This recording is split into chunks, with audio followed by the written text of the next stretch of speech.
오늘은 지난 시간에 이어 축농증을 주제로 이와 관련된 의학 지식들을 문답식으로 여러분과 얘기 나누고자 합니다. 특히 오늘은 치료 위주로 살펴보도록 하겠습니다. 축농증에 대한 전반적인 치료에 대해 말씀드리겠습니다. 우선 급성이거나 소아 축농증인 경우에는 약물 치료에 반응이 좋기 때문에 약물 위주로 치료합니다. 그리고 만성인 경우라도 일단은 어느 정도 약물 치료를 시도합니다만 대개 만성은 수술적 치료까지 하게 되는 경우가 많습니다. 투여되는 약물로는 대개 항생제와 스테로이드 제제가 많이 사용됩니다. 그러나 스테로이드는 부작용이 생길 수 있기 때문에 먹는 약으로 처방할 때는 상당히 신중해야 합니다. 주로 부작용이 별로 없는 코 속에 뿌리는 스테로이드 스프레이를 사용하게 됩니다. 이런 약물 치료 외에 보조적이지만 중요한 치료법 중 하나는 식염수로 코안을 세척하는 것입니다. 그렇게 하면 코 속의 누런 콧물, 딱지 등이 제거되면서 배농, 환기가 잘 되어 코나 부비동의 정상 기능을 유지하는 데 도움을 받을 수 있게 됩니다.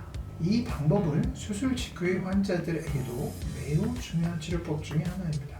또 하나 중요한 것은 호흡기에는 건조함이 최대적입니다. 평소에도 방안 습도를 60% 정도 유지하는 것이 중요합니다.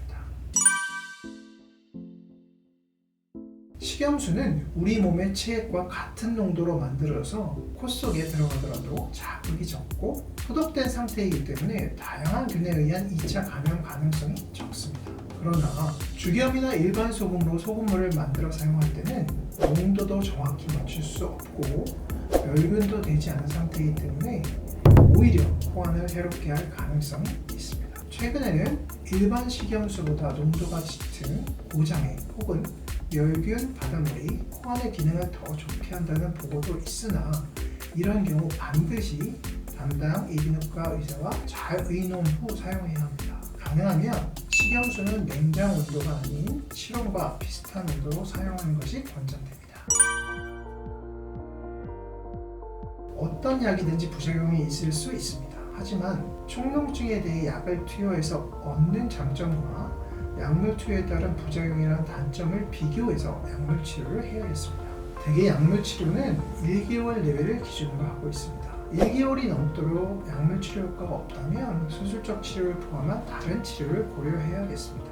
물론 1개월 전이라도 약물 부작용이 나타난다면 일단 약을 끊고 다른 치료를 고려해야 합니다. 다음은 수술적 치료에 대해서 말씀드리겠습니다. 축농증의 수술적 치료는 과거 병든 조직은 모두 제거한다는 개념에서 근치적인 수술을 해왔습니다. 대개 윗입술 아래를 절개해서 부비동의 병적 조직을 제거하는 칼드웰 수술법을 많이 사용했습니다. 그러나 수술 후 상악동 부위가 아프거나 감각이 둔해지는 등 후유증이 문제가 되었습니다.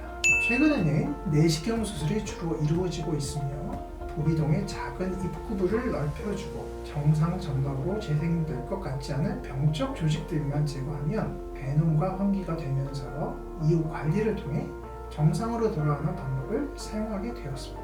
내시경으로 보면서 하기 때문에 구석구석 미세한 부위까지 처치할 수 있어서 완치율이 90% 이상 되긴 합니다. 완치율이 100%가 되지 않는 이유는 다음과 같습니다. 맹장염은 수술을 하고 나면 맹장이 없어지므로 다시는 맹장염이 생길 수 없습니다.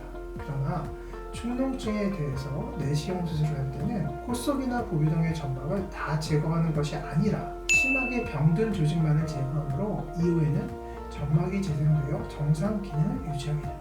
수술을 받고 완치된 사람이라도 감기에 자꾸 걸리면 다시 축농증이 생길 가능성은 정상인과 똑같습니다. 한편 유전적으로 점막세포의 기능이 비정상적인 사람이나 알레르기 같은 과민 체질이 있는 사람들은 축농증이 재발할 가능성이 정상인보다는 다소 높은 것으로 되어 있습니다. 이럴 경우 코를 통해서 숨을 쉬거나 냄새를 맡거나 코를 통해서 들어온 공기를 따뜻하고 습하게 해서 폐에 보내주는 기능이 모두 없어지게 되는데 이것은 코를 없애는 것이나 마찬가지입니다. 물론 아주 심한 축농증인 경우에는 부비동 중 일부를 이렇게 처리하는 경우도 드물게는 있습니다.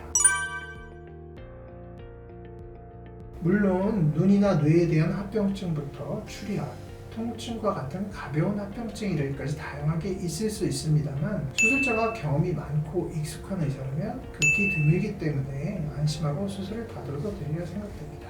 결론적으로 최근에는 좋은 약물, 최신 수술기기, 수술 기법의 개발로 축농증은 약물 치료나 수술로서 대부분 완치될 수 있다고 생각합니다. 감사합니다.